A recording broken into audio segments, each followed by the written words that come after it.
Hello, so today we are talking about my favorite houseplants of 2023.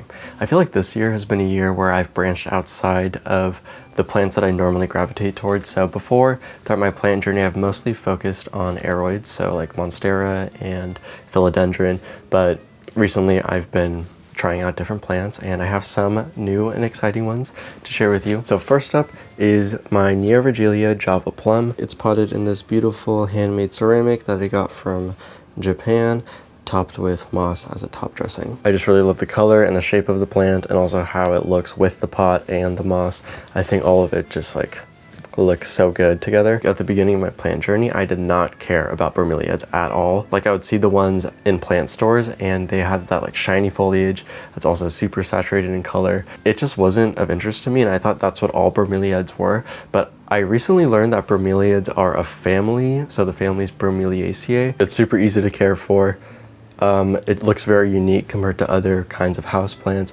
It has a very nice structure to it. It also holds water in this tank that it has at the top, and it's able to retrieve nutrients and water through the tank.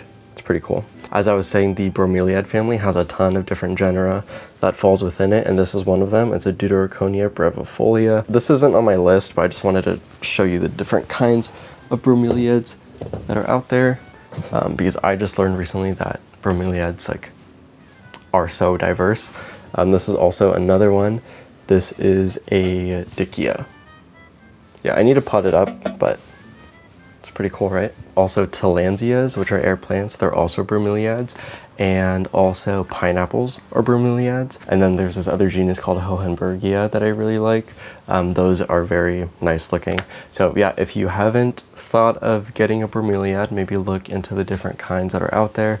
There's a lot to explore. And then my next favorite houseplant is this Ficus umbellata, but I'm actually grouping all of my bent ficus in this category. It's too large, so I can't show it to you in this frame, but I'll include some shots of it. Okay, let's move this out of the way. So I've been trying this bent ficus method with my Ficus umbellata and my Ficus elastica. So what you do is you tie a piece of twine or a piece of string to like the tip, and then you pull it down and you bend it, and then you tie it back onto itself to create a bend, and then you have to keep it there for like 6 months. I'm probably going to do a video that goes more in depth about it. So my Ficus umbellata doesn't look great right now, but I think come springtime it's going to look really good, because that's when you end up cutting off all of the leaves and then you put it outside in the sun to get full sun, and that encourages branching, and also it puts out smaller leaves when it's grown in more sunlight. Right now my Ficus umbellata has some of these really big leaves, and that's because this was grown in the shade. And I recently moved it to a south-facing window where it's getting direct sunlight and it's putting out smaller leaves, which is actually kind of interesting. The smaller leaves gives it more of a tree-like appearance, because like the ratio of size between the trunk and the leaves. And then also once it branches, I think it's gonna look really good. And yeah, I can't wait for it to grow out. This has been a long process, so that's why it's one of my favorites, because I've just been working on it for a while. So I'm trying this with a couple of the other ficus that I have, so I'll keep you all updated with the results. But yeah, I just really love how this looks. I'll include some photos of other bent ficus that I think are so beautiful. It's cool how you can take a more basic house plant and turn it into something special by like bending it, making it unique, you know? My next favorite houseplant is actually a moss. So this is Leucobrium glaucum, also called cushion moss. The way that I've been using this moss is actually as a top dressing for my plants. If you've been following me, you know that I like to add top dressings to my plants because it just makes them look a little bit more clean and put together. So usually I would use some type of gravel or small rocks, but I wanted to use moss.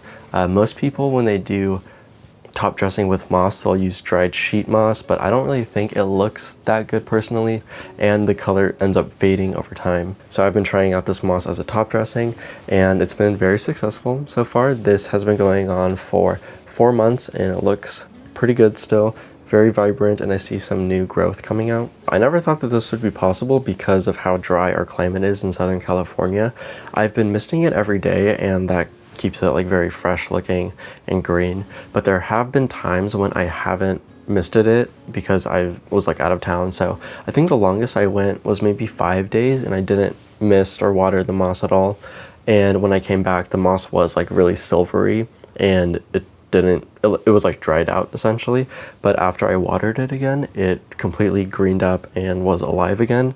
So yeah, this moss is very resilient, and I love it as a top dressing. The other day I made a moss cube. So instead of like a kokedama moss ball, I made it into a cube shape, and I thought that would just be like a fun, interesting thing because everyone's so used to moss ball, why not moss cube? I'm actually in contact with a sustainable moss farming company to have this moss available to sell to you guys on my shop. So that's in the works, and once that comes along more, I'll keep you updated.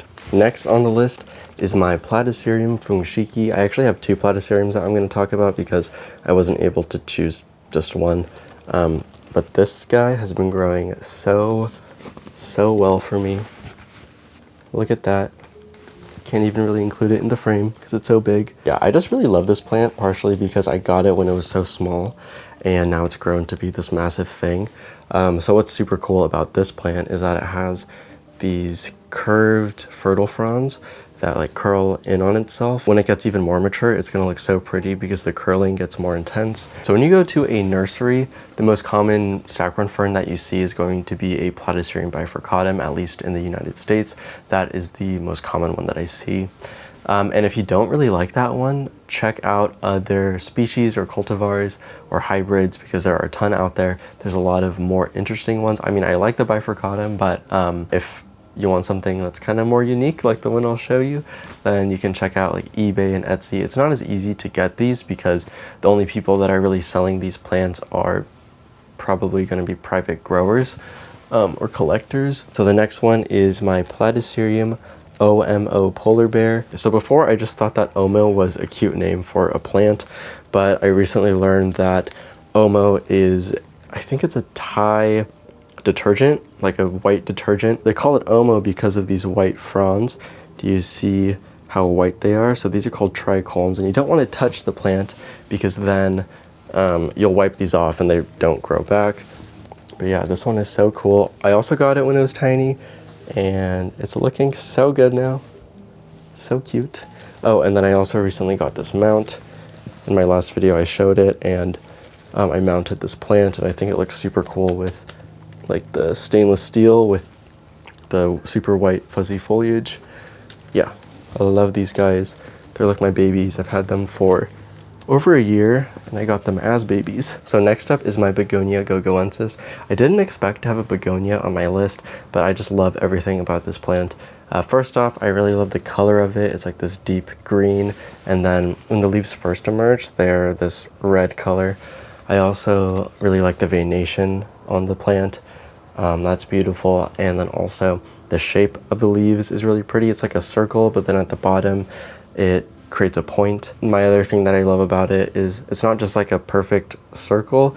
The edges of the plant are like serrated and they have texture to them. I also just love the arrangement. I think the pot complements the plant really well in terms of shape and color, and I also have some live moss growing on the top. I also think that there's a spider in here because I keep removing the spider webs in here and then they keep coming back, but I can never find the spider, so it's okay. It's like its little house. That's fine. Next up is not a specific plant. Instead, it's just like a type of display I've been doing. So I'm really into using rocks and creating like a landscape stage with the plants. So this is an example of one that I did in a kind of recent video. So this is a bursera, but yeah, it just creates something very unique when you add rocks and create a landscape in your pot. So I did it with this plant, and then I also did it with this like Haworthia. Here's the Haworthia terrarium. Looks super cool. At first I didn't like it, but it's really grown on me now. I want to explore this more in 2024. There are some accounts that are a huge inspiration to me. I'll put some pictures up, and yeah, that is something I want to try out more this year. So a little tip for if you're trying to do something like this, if you're using multiple stones, get different sizes. And when you're setting up the arrangement, make sure that you bury like 1/3 of the rock within the top dressing or within the substrate. That way it looks more natural and it doesn't look like you just stuck a rock on top of it. The past year I've been trying to be more creative with my plants and just like a little bit more experimental and have fun with them. And I definitely want to carry that into 2024. So yeah, that's why I made the moss cube. Okay, so the next plant is my Welwitschia. You can like see, wait, looks kind of funny. You can like see my eyes. Looks like I have long eyebrows. Okay, but yeah, my next favorite plant is my Welwitschia mirabilis. This has been also with me for a while now. It started off less than half the size, I want to say, and it's grown not as fast as I would like, but it is picking up speed now. I've had this plant for a while now. I think I've had it for 2 years, and I believe it's probably around 3 years old. I got it as a fairly small plant. I think it could be larger than it is now, but before I wasn't giving it enough light.